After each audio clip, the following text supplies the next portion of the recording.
তো দিনটা ছিল শনিবার ২৭ তারিখ চলে গেছিলাম আমার থার্ড ডে ক্লাসের মানে মেকআপ ক্লাসে চলে গেছিলাম, দেখতেই পাচ্ছ। আর এখানে আমার হোমওয়ার্কটা আমি দেখিয়ে নিয়েছিলাম, তো দি বলেছে ভালো হয়েছে, আমি খুব আনন্দ পেয়েছি। তো যাই হোক, এরপরে দেখতেই পাচ্ছ আমাদের মেকআপের ব্যাপারে বলছিল যে কখন কি ইউজ করব। তো এরপরে দেখতেই পাচ্ছ সবাই মিলে আমরা সেটা মন দিয়ে শুনছি, মাঝে মাঝে একটু ভিডিও করে নিচ্ছি তোমাদের সাথে শেয়ার করব বলে।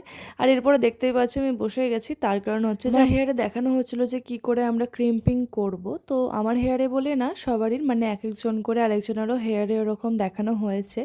তো দেখতেই পাচ্ছ এখানে ক্রিম্পিং করা হচ্ছে। আর যেহেতু এইসব ভিডিও অনেকবারই দেখেছি, তো দেখেইছি, নিজের হাতে আর কোনোদিন ট্রাই করিনি, তো কেমন একটু লাগছিল। তো আমি তো নিজে অনেকবার করেছি, কারোর হেয়ারের ওপরে ক্রিম্পিং করা আমার ফার্স্ট টাইম এটা। তো দেখতেই পাচ্ছ আমি এখানে রানী বলে একজন ছিল, ওর ওপরে আমি করেছিলাম ক্রিম্পিংটা ওর হেয়ারে। তো ও আমার হেয়ারে করেছিল জাস্ট প্র্যাকটিস। তো যাই হোক, দেখতেই পাচ্ছ এখানে আমার ফ্রেন্ড মানে হয়ে গেছে সবাই, চৈতালি ছিল যে হাই করছিল। আর এরপরে চলে এসেছিলাম ক্লাসের পর ব্লাউজ কিনতে। সত্যি বলতে এটা কিন্তু আমার একদমই প্ল্যান ছিল না ব্লাউজটা কেনার। আমি গেছিলাম দিদির জন্য ব্লাউজ দেখতে, ওর শাড়ির সাথে পরার জন্য।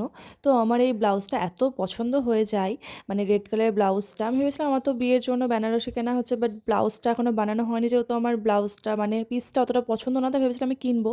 তো এটা দেখে আমার এত ভালো লেগে গেছে যে আমি না নিয়ে থাকতে পারলাম না, তাই আমি বিয়ের জন্য ওই ব্লাউজটা নিয়ে নিয়েছি। আর এখানে কিন্তু প্রচুর রকমের ব্লাউজ আছে। সত্যি বলতে এই ব্লাউজের দোকানে ঢুকে কিন্তু আমার অনেক কটা ব্লাউজই পছন্দ হয়েছে, বাট আমি নিয়েছি একটা, দিদি নিয়েছে দুটো। তো এরপরে আবারও আমি পরে আসবো। এটা ছিল ব্লাউজ মিউজিশিয়াম। তো তোমরা চাইলে এখানে ডিজাইনার ব্লাউজ বানাতেও পারো, এখানে কিন্তু খুবই সুন্দর সুন্দর ডিজাইনের আছে। তোমরা যদি চাও আমি তাহলে নেক্সট ভিডিও নিয়ে আসবো, সেই দোকানে গিয়ে আমি কী কী কালেকশন আছে তোমাদের সাথে শেয়ার করবো। আমি দেখেছি কয়েকটা কালেকশন, খুবই ভালো লাগছে। আর সব রকম রেঞ্জেরই আছে, আর খুবই হাইফাই রেঞ্জ এরকম না। তোমরা ১,৫০০ টাকার মধ্যে কিন্তু ভালো ভালো ব্লাউজ পেয়ে যাবে, মানে নিজের হাতে কাজ করা যে ব্লাউজগুলো হয় সেগুলো পেয়ে যাবে। তো যাই হোক, দেখতেই পাচ্ছ আমি যে রেড ব্লাউজটা নিয়েছিলাম এটার মতনই পিঙ্ক কালার বা রানি কালার বলে সেটা ছিল, কিন্তু বিয়েতে যাই বলো তাই বলো রেডটাই কিন্তু মানায়। তো যাই হোক, আমি যার কারণে রেডটা নিয়ে নিয়েছিলাম। আর এরপরে আমরা চলে এসেছিলাম বিষ্ণুপুর মেলাতে। তো বিষ্ণুপুর মেলাতে গিয়ে বাবানকে আমরা ওই গেমটা ট্রাই করাচ্ছিলাম, বাবান তো ভয় পাচ্ছিল, তো ফার্স্ট টাইম চাপলো, তাই একটু ভয় পাচ্ছিলো, তারপর আস্তে আস্তে ঠিক হয়ে যায়। এরপরে দেখো, আর এরপরে আমার দিদির যেটা কাজ, মেলায় গিয়ে হোক বা যেখানে হোক কাচের জিনিস দেখলে আমার দিদি ব্যাস মানে তাহলে হয়ে গেল, এত ভালোবাসে। এত কাচের কাপ প্লেট কেনা হয়ে গেছে, মানে কাচের গ্লাস বলো, মানে এত কেনা হয়ে গেছে যে একটা দোকান খুলে নেওয়া যাবে। তো যাই হোক, এরপরে এটা ওটা দেখলো আবার নিল। আর এরপর একটা কালী ঠাকুরের মতন দাঁড়িয়েছিল, তো সেখানে গিয়ে আমরা টাকা দিই। আর এরপরে বাবানের জন্য আমরা একটা র্যাকেট কিনেছিলাম। তো এরপরে বাবান এটা জেদ করছিল যে এটাতে চাপবে, কিন্তু যেহেতু ছোটো আর জলে বাই চান্স যদি পড়ে যায় এই শীতকালে, ওই জন্য আর ওকে চাপায়নি।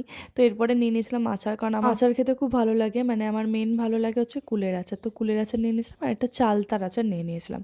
আর এরপর আমরা খেয়ে নিচ্ছিলাম রোল, দেখতেই পাচ্ছ। তো রোলটা বেশ ভালোই খেতে ছিল। আর রোলটা খেয়ে নেওয়ার পর খেয়ে নিয়েছিলাম, মানে কিনে নিয়েছিলাম জিলেপি। আর জিলেপির সাথে নিয়ে নিয়েছিলাম হচ্ছে যে পাঁপড়।